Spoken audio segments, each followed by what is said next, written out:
Hello guys, तो कैसे हैं आप सभी। तो आज की कहानी शुरू करने से पहले अगर आप मेरे चैनल पर न्यू हैं तो प्लीज़ इसे सब्सक्राइब ज़रूर कीजिएगा। तो आज की कहानी शुरू करते हैं।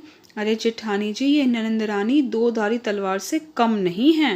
राधा हमारी ननंद, हमारी मतलब मैं छोटी बहू सुधा और मेरी जेठानी सुषमा, इसलिए मैंने कहा हमारी ननंद। बड़ी चालाक प्रवृत्ति की है, अपनी सहूलियत के हिसाब से कभी पुराने ज़माने की विचारधारा अपना लेती है तो कभी नई ज़माने की। अगर मेरा या मेरी जेठानी का पल्लू सर से सरक जाए फिर तो बस पूछो ही मत। ननंद रानी जी कहती है, अरे तुम्हें तो किसी का डर ही नहीं है। मेरे ससुराल में तो हम सर से पल्ला क्या घूंघट तक भी नहीं हिला सकती। तो जेठानी जी कहती है, ननंद रानी कह तो इस तरह से रही हैं जैसे कुटुंब में रहती हो।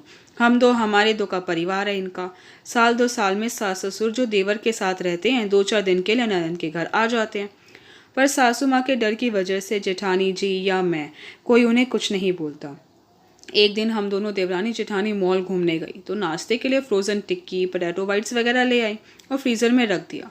तो सासू माँ बोली, बहू यह क्या लाई हो। तो मैंने कहा, मम्मी जी ये बनी बनाई टिक्की वगैरह है, अगर कोई मेहमान अचानक से घर आ जाए तो नाश्ते में लगाने की काम आ जाती है।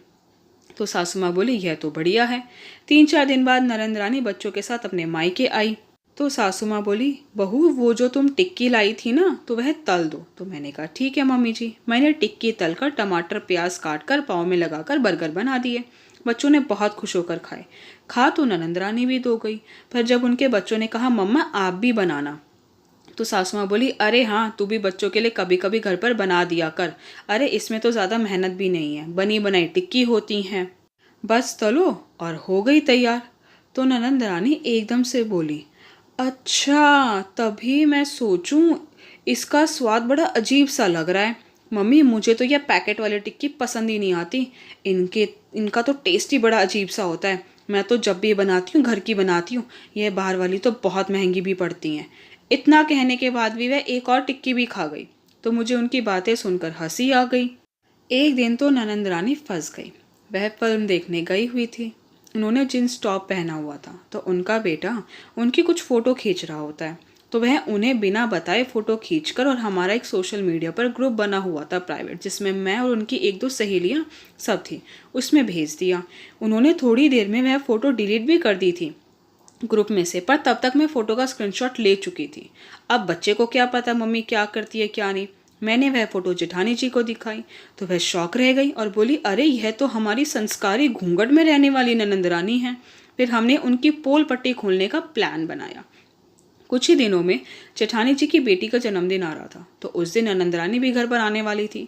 तो हमने भी उस दिन 1 पीस ड्रेस पहन लिया। इससे हमारी सासू माँ को कोई एतराज़ नहीं था। पर जैसे ही ननंद रानी घर आई तो बस गजब हो गया। बोलने लगी, अरे भाभियों बिल्कुल ही शर्म बेचकर खा गई हो क्या, यह क्या पहन रखा है। तो हम दोनों बोली, दीदी अच्छी तो लग रही है ड्रेस। तो वह बोली, मैं कुछ नहीं जानती, चलो अंदर साड़ी निकाल कर देती हूँ मैं अलमारी से। तो हम जेठानी जी के कमरे में जाती हैं तो वह कहती है, पहले भाभी आप बदल लो, आपकी बेटी का जन्मदिन है, मेहमान आते ही होंगे। वो जैसे ही अलमारी के पास जाती है, हमने अलमारी के बाहर उनकी एक बड़ी सी फ़ोटो लगा रखी होती है जिसमें उन्होंने जीन्स पहनी होती है। तो जैसे ही ननंद रानी वह फ़ोटो देखती हैं तो मैं बोलती हूँ, दीदी देखिए ना, मैंने आपकी फ़ोटो बड़ी करवा कर लगाई है, सुबह ही आई थी बनकर। ननंद रानी फ़ोटो देखकर दंग रह जाती है और उनके मुंह से एक शब्द भी नहीं निकलता। तो मैंने जेठानी जी से कहा, अरे भाभी जी, हमने सासू माँ ससुर जी को नहीं दिखाई ना अभी तक ये फ़ोटो।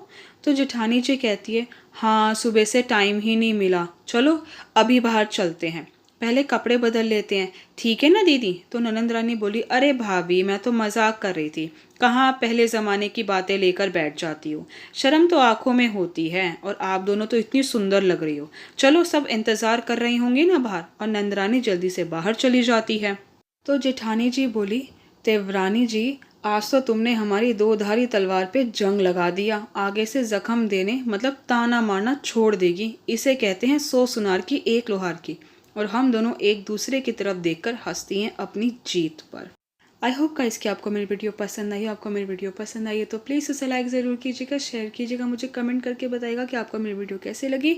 अगर आपने अब तक मेरे चैनल को सब्सक्राइब नहीं किया तो प्लीज़ उसे सब्सक्राइब ज़रूर कीजिएगा। Thank you so much guys मेरी वीडियो देखने के लिए।